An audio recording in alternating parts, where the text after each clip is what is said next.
Buonasera e ben ritrovati ad In Fondo, ancora un viaggio all'interno dell'Istituto Oncologico Veneto e questa sera andremo ad approfondire quella che è l'universo dei tumori cerebrali, tumori che purtroppo sono sempre più diffusi all'interno della popolazione e rappresentano un grandissimo fattore di mortalità. Lo faremo assieme alla dottoressa Vittorina Zagonel, direttore del Dipartimento di Oncologia Clinica e Sperimentale dell'Istituto Oncologico Veneto e assieme al dottor Giuseppe Lombardi, che è appunto un medico di Oncologia Medica 1. Buonasera, grazie per essere intervenuti. Allora, dottor Lombardi, parliamo di quello che è il tumore cerebrale, appunto, stavamo dicendo prima, è in costante crescita all'interno della popolazione, sempre più ampia la sua diffusione. Chi colpisce? Beh, innanzitutto per tumori cerebrali intendiamo quei tumori che nascono all'interno del sistema nervoso centrale, quindi da cellule che sono presenti all'interno di questo sistema e che evolvono poi appunto in queste neoplasie. Sono vari tipi di tumori cerebrali in base appunto alla cellula di origine e tra questi i più frequenti sono i cosiddetti meningiomi, che originano appunto dalle meningi, che è l'involucro che circonda appunto il cervello e il midollo spinale, e poi abbiamo il glioblastoma, che purtroppo è la neoplasia, diciamo, più aggressiva del sistema nervoso centrale e che negli ultimi anni è in costante aumento. Questo aumento si verifica soprattutto nelle persone più anziane, ma stiamo assistendo purtroppo anche ad un aumento nella cosiddetta fascia più giovane. E quindi sono neoplasie che devono essere trattate in una maniera, diciamo, più aggressiva, quindi con l'ausilio della chirurgia, con l'ausilio della radioterapia e soprattutto appunto della chemioterapia. E comunque, essendo persone soprattutto anziane, il paziente deve essere preso in cura, diciamo, a 360 gradi, ed è quello che noi facciamo appunto allo IOV attraverso un gruppo multidisciplinare che è composto da varie figure di professionisti, dall'oncologo, dal radiologo, dal chirurgo, quindi tutte figure esperte di questo settore, ma importante anche dedicare appunto una parte importante al trattamento anche per la qualità di vita di questi pazienti. Certo. Dottoressa, si parlava appunto di pazienti anziani, di presa in carico, di valutazione a 360 gradi di quello che può anche essere il decadimento cognitivo e di conseguenza tutte quante le problematiche che poi vengono a svilupparsi anche all'interno della famiglia stessa per il supporto a un malato oncologico di questo genere. Ma una domanda che le vorrei fare prima di entrare nello specifico è: perché questi tumori particolarmente aggressivi, in alcuni casi curabili, in altri no, vanno aggredendo anche le fasce di popolazione più giovani? Cosa sta succedendo? Beh, questo in realtà non è noto la causa di questi tumori e nello specifico del perché sono aumentati anche in età giovanile. Questo è un dato però di evidenza che ne dobbiamo prendere atto. Ma è proprio per questo che l'Istituto Oncologico, insieme ai colleghi dell'azienda ospedaliera Università di Padova e dell'ULSS 16, ha creato un gruppo multidisciplinare per condividere la valutazione e l'approccio di trattamento più opportuno per questi pazienti.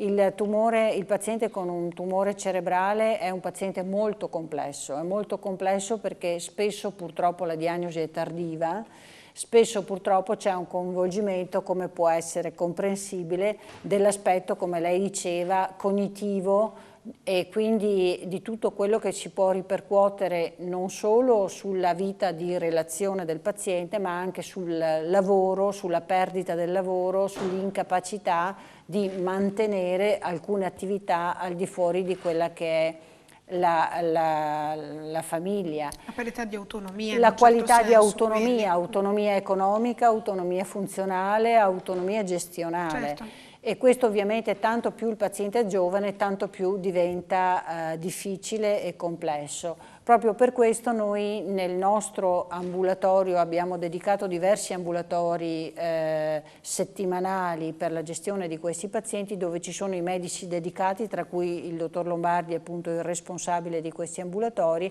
ma c'è anche una psicologa che affianca sempre il medico per poter fare una valutazione non tanto di supporto psicologico come per altri pazienti, ma degli aspetti cognitivi e di depressione del paziente.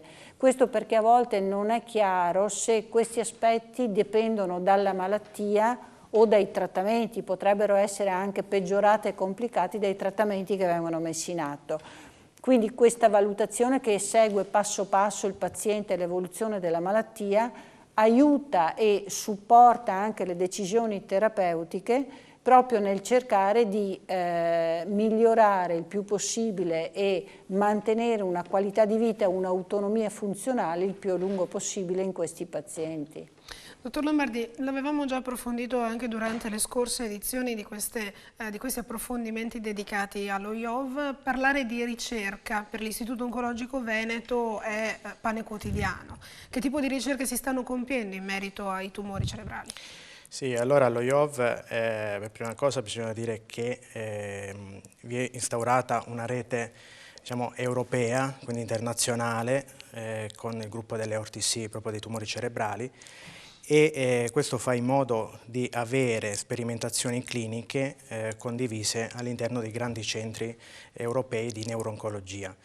E inoltre lo IOV fa parte anche della rete nazionale dell'AINO, l'Associazione Italiana di Neurooncologia, e anche questo è molto importante perché permette la condivisione anche delle ricerche, soprattutto quelle di laboratorio, che poi vanno a ripercuotersi sui trattamenti del paziente, quindi creando così una rete di scambio tra i grandi centri oncologici. Allo IOV è molto importante dire che ci sono nuovi protocolli sperimentali dove vengono appunto analizzati, diciamo, nuovi farmaci che danno una possibilità di cura in più per questi pazienti. Lo IOV ha creato appunto con il coordinamento della dottoressa Zagonel uno studio, il primo al mondo, che testa un farmaco che va a colpire più obiettivi all'interno delle cellule tumorali del glioblastoma. È uno studio appunto internazionale dove vede coinvolti anche importanti centri di neurooncologia francesi, che si chiama Regoma, e quindi appunto è diciamo, un fattore molto importante per lo IOV appunto avere questi studi che offrono appunto nuove terapie ai pazienti. Oltre a questo ovviamente vi è anche la sperimentazione con i cosiddetti farmaci immunoterapici. Sono dei farmaci innovativi che hanno visto già una certa efficacia in altri tipi di neoplasie e che adesso si stanno sperimentando anche a livello dei tumori cerebrali, in particolare sul glioblastoma. Sono dei farmaci che vanno a stimolare, appunto ad attivare anche il sistema immunitario del proprio appunto organismo a appunto combattere, aggredire queste cellule tumorali. E inoltre, anche grazie ai fondi del 5 per 1000, stiamo conducendo vari studi di laboratorio, soprattutto per andare ad analizzare delle mutazioni molecolari che in qualche modo ci possono dire se questo tipo di glioblastoma è più aggressivo o meno rispetto ad altri, perché infine il glioblastoma non è tutto uguale, ma può appunto dipendere da paziente a paziente, quindi è molto importante una terapia sempre più personalizzata anche in questo settore. Stiamo poi conducendo uno studio per analizzare quali meccanismi il tumore mette in atto per resistere ai trattamenti che noi offriamo, i trattamenti standard, quindi anche questo è molto importante proprio per capire se possiamo andare ad utilizzare determinati farmaci che magari possono essere efficaci in un paziente e meno efficaci in un altro. Poi è importante anche il lavoro che stiamo svolgendo insieme alle aziende dell'Università di Padova con un nuovo macchinario che si chiama PET risonanza. È un macchinario di cui ce ne sono pochissimi a livello mondiale ed è appunto una fusione di immagini, quindi sia tra la risonanza magnetica cerebrale e la PET, che è un esame di medicina nucleare che fa in modo di vedere proprio il tumore già nelle fasi iniziali, quindi permettere poi al chirurgo oppure a noi oncologi o radioterapisti di intervenire in una maniera molto più precisa rispetto ai classici diciamo, strumenti diagnostici. Certo. Dottoressa, lei prima parlava di Regoma, ci spieghi che cos'è? Il REGOM è proprio questo protocollo che è stato ideato all'Istituto Oncologico Veneto e che ci permette di offrire un'opportunità di cura nuova ai pazienti. Questo studio vede coinvolti altri 10 centri italiani e 3 centri francesi, tra cui Marsiglia, Parigi, cioè i centri principali di neuro-oncologia, cioè i centri dove si curano i tumori cerebrali francesi. E questo studio ha appunto come obiettivo principale quello di offrire una nuova opportunità di cura, tra l'altro con un farmaco preso per bocca, quindi è facilmente anche gestibile dal paziente, certo, e tollerato bene. Sono già stati arruolati 22 pazienti in questo studio, devo dire che i primi risultati clinici sono molto promettenti, ma a questa parte strettamente clinica abbiamo associato anche tutta una parte di ricerca di base che ci permetterà, speriamo, di capire meglio come funziona questo farmaco e perché in alcuni pazienti funziona e in altri no, perché quello che diceva prima il dottor Lombardi è molto importante, cioè noi abbiamo bisogno di capire di più quale paziente necessita di un trattamento più intensivo e quale invece può beneficiarsi di un trattamento meno intensivo. Questo proprio per cercare di ottimizzare le terapie, ma sul paziente, sulle caratteristiche della malattia del paziente. Ci mancano ancora diversi tasselli per capire bene l'aspetto più di diagnosi molecolare di questi pazienti. Abbiamo già degli elementi che ci indirizzano a dire che questo paziente risponderà di più a alcune terapie rispetto ad altre, però abbiamo anche necessità di avere elementi ulteriori per capire meglio. E questo anche e soprattutto nei pazienti anziani, ne parlavamo prima. Perché? Perché nel paziente anziano si è visto che il trattamento standard, che è un trattamento che prevede di solito la radioterapia associata alla chemioterapia, può essere un trattamento pesante proprio per la difficoltà di un paziente anziano a tollerare un trattamento di questo tipo. Quindi avere delle informazioni sulla malattia che ci permettano di dire è sufficiente fare la chemioterapia oppure è sufficiente fare una radioterapia meno intensiva, sono tutti elementi che ci permettono di ottimizzare un trattamento anche in una persona anziana, ottenendo un beneficio senza troppi effetti indesiderati. Quindi sempre più cure mirate, personalizzate, dirette a quello che è il problema del paziente. Esattamente. Allora, fino a qui abbiamo parlato di prevenzione, abbiamo parlato di cure, abbiamo parlato di interventi mirati, adesso invece ci inoltriamo nell'ultima parte dell'approfondimento nell'argomento riabilitazione, nel momento in cui un paziente oncologico malato di tumore cerebrale viene operato e quindi appunto inizia tutta quanta quella che è la fase di ripresa, servono veramente delle azioni di concerto tra tutte quante le attività coinvolte e gli specialisti coinvolti, tra cui anche quelle di cui abbiamo già parlato, perché ormai diventano davvero una cosa basilare della terapia oncologica, le cure simultanee, ovvero le cure palliative. Sì, come diceva appunto la dottoressa Zagonel, è importante dare al paziente la miglior qualità di vita possibile, quindi capire che tipo di trattamento può essere efficace senza dare grossi effetti collaterali appunto al paziente. Per fare ciò è importante appunto avere un gruppo dedicato dove c'è anche una valutazione diciamo geriatrica, perché spesso come abbiamo detto sono pazienti anziani e quindi bisogna capire bene se quel paziente può affrontare quel tipo di terapia.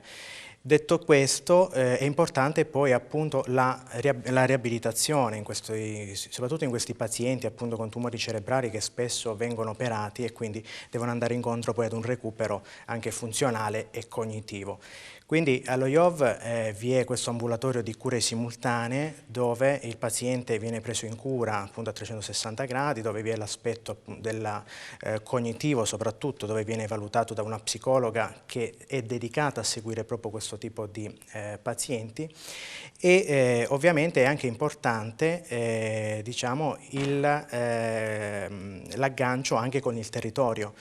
perché spesso sono pazienti che fanno delle terapie orali, quindi possono fare queste terapie a domicilio, però è importante avere appunto questo supporto e questa integrazione appunto tra specialista oncologo, medico di base, psicologo, fisioterapista, in modo tale da garantire la migliore qualità di vita in questi pazienti. Sempre più infatti le cure palliative vengono fornite a domicilio. Sì, se posso aggiungere a questo, sicuramente la riabilitazione può fare la differenza in un paziente di questo tipo, perché il recupero anche funzionale, motorio, anche dopo un intervento chirurgico impegnativo, può fare la differenza per permettere a questi pazienti di fare delle terapie successive. Certo. A volte invece, se questo non c'è, può non esserci. Nel territorio ci sono degli ottimi servizi che fanno fisioterapia e il recupero funzionale di questi pazienti. Si tratta magari di coordinare anche meglio questo percorso, perché lavorando noi in ospedale non sempre abbiamo la possibilità di avere contatti diretti con il territorio e neanche un coordinamento, però è quello che vogliamo cercare di fare, di ottimizzare, proprio per fare in modo che questi pazienti o nel territorio o nella struttura dove viene preso in carico possano comunque ricevere tutto quello di cui hanno bisogno. Dottor Lombardi, in ultimissima battuta, abbiamo un minuto prima della chiusura, la famiglia quanto conta sulla sua esperienza in merito al supporto di un malato oncologico, di un malato affetto da tumore cerebrale? Beh, la famiglia è un aspetto fondamentale per questi pazienti. Spesso sono appunto pazienti che sono a domicilio dove la famiglia rimane un punto di riferimento per questi pazienti, però all'opposto è anche la famiglia che deve subire anche, diciamo, il percorso terapeutico e riabilitativo quindi del paziente. Si è visto anche attraverso degli studi che sono stati condotti dove quando anche la famiglia viene ad essere assistita attraverso dei progetti sia territoriali che appunto specialistici, aumenta in maniera significativa sia la qualità di vita del paziente stesso, ma anche la qualità di vita dei familiari che gli sono accanto. Quindi rimane essenziale per questi tipi di pazienti. Perfetto. Io vi ringrazio, grazie dottori per essere stati con noi. Questa era l'ultima puntata dedicata all'Istituto Oncologico Veneto, quindi l'ultima pillola di approfondimento che ci ha permesso di sviscerare davvero degli argomenti e delle tematiche fondamentali, oggi più che mai, per quanto riguarda il mondo della medicina oncologica. Io vi ringrazio per l'attenzione e vi do appuntamento come al solito alla prossima puntata di In Fondo. Arrivederci.